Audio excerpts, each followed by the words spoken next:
Imagine, just for a second, that you're running this massive $60 billion tech giant. Okay. You're building like some of the most advanced AI in the world, and then suddenly, completely out of the blue, the Pentagon slaps you with a label that's usually reserved for foreign adversaries. Yeah, which is just wild to even think about. Right, like welcome to the reality for Anthropic right now. It really is. So today, our mission for this deep dive into the source material is unpacking this explosive decision from March 7th, 2026.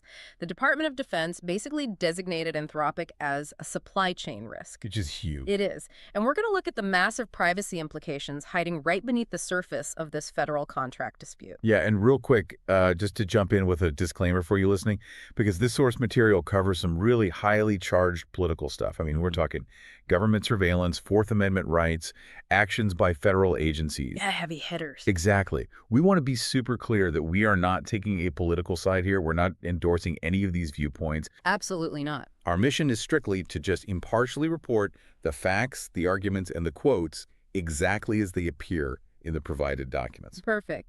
So, the blueprint for today. We are going to look at the official story of this broken contract. Then we'll uncover this data broker loophole fueling the government's AI demands. That part is fascinating. It really is. We'll track the legal fallout and finally look at a ticking legislative clock that directly impacts the smartphone sitting in your pocket right now.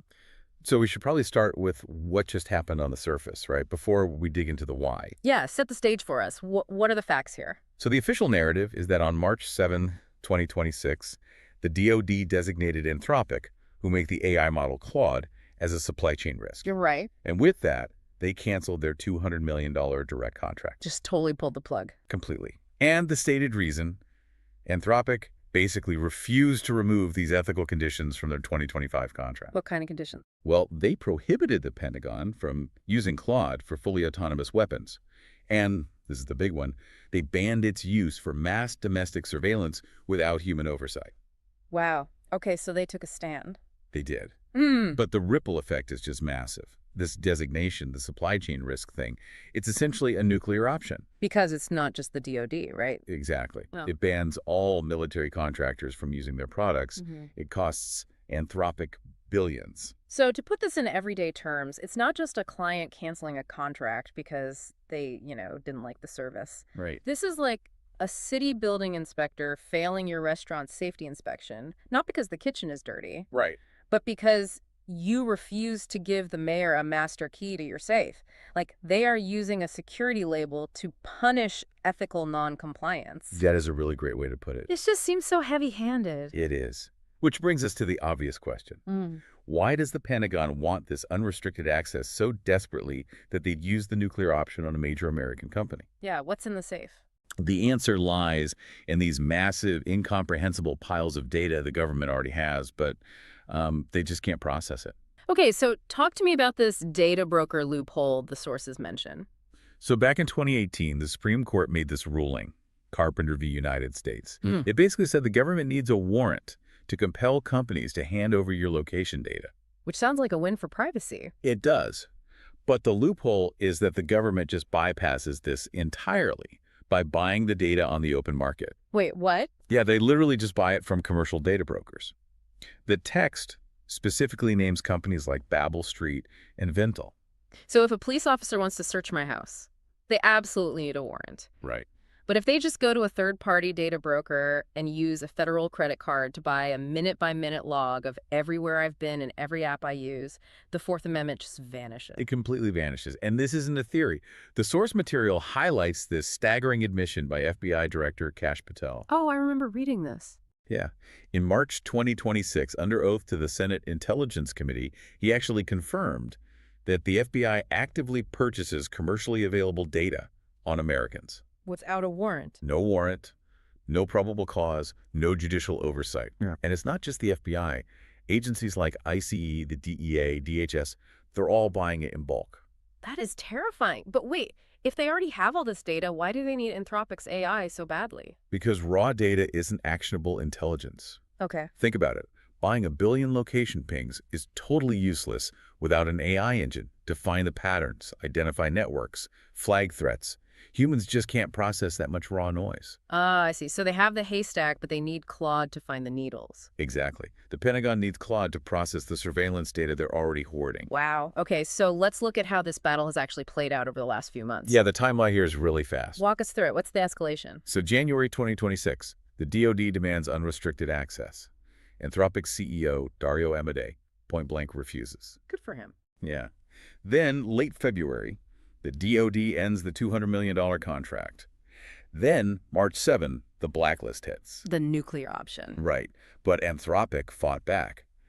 On March 26, Judge Rita Lynn of the Northern District of California grants an indefinite injunction. And her ruling was brutal, wasn't it? Oh, it was a scathing 43-page ruling. She explicitly stated this looks like an attempt to, quote, cripple Anthropic, and that it violates their constitutional rights. It's so interesting to contrast Anthropic with its competitors here. Like, what are the other big AI players doing? That's the crazy part. OpenAI quietly dropped its military use prohibition way back in January 2024. Oh, wow. Just folded? Basically. And Google, Microsoft, Amazon, they all have these massive defense contracts with zero prohibitions on surveillance use. Anthropic is really on an island here. Here's where it gets really dark to me. Yeah. By labeling Anthropic a supply chain risk, the Pentagon brilliantly changes the conversation, right? Oh, totally.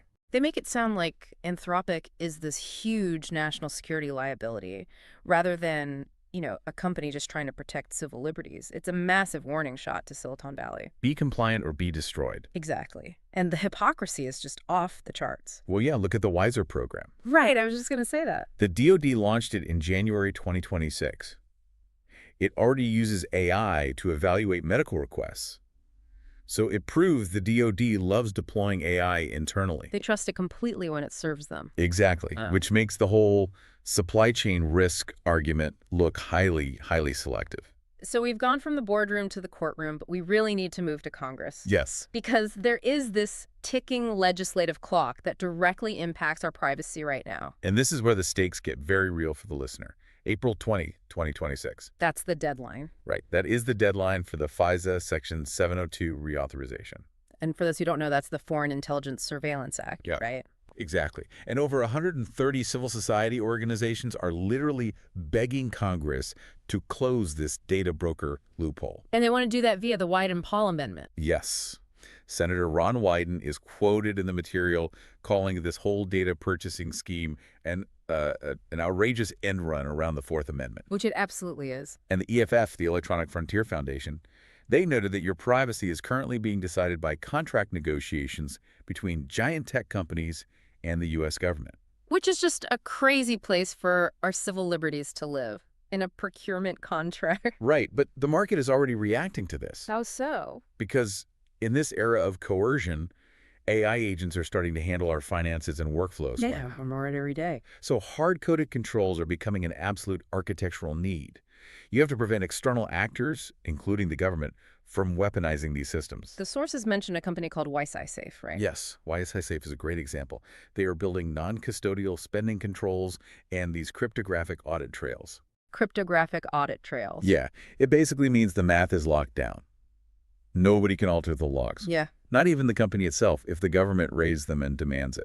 That's incredible. So it's like you can't be coerced into handing over the keys if you physically don't have them. Exactly. You build the system so that compliance with illegal surveillance is mathematically impossible. So what does this all mean for you, the person listening to this right now?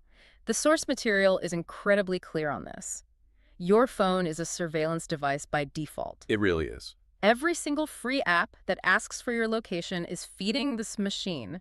The data brokers scrape it, they sell it, the DoD buys it, and now they want Claude to analyze it. It's all connected. You need to audit your app permissions immediately.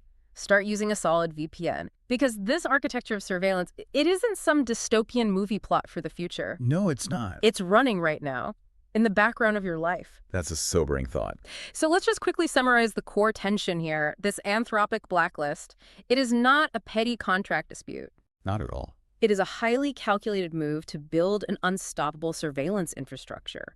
They want unlimited purchase data combined with coerced AI analysis, locked in before Congress can shut that legal loophole. That's the perfect summary of what we're looking at. Which leaves us with a final, lingering question to ponder on your own. It's a big one. If the government successfully establishes this precedent, that it can just financially destroy any AI company that refuses to participate in warrantless domestic surveillance, does consumer privacy even exist anymore for any technology connected to the cloud?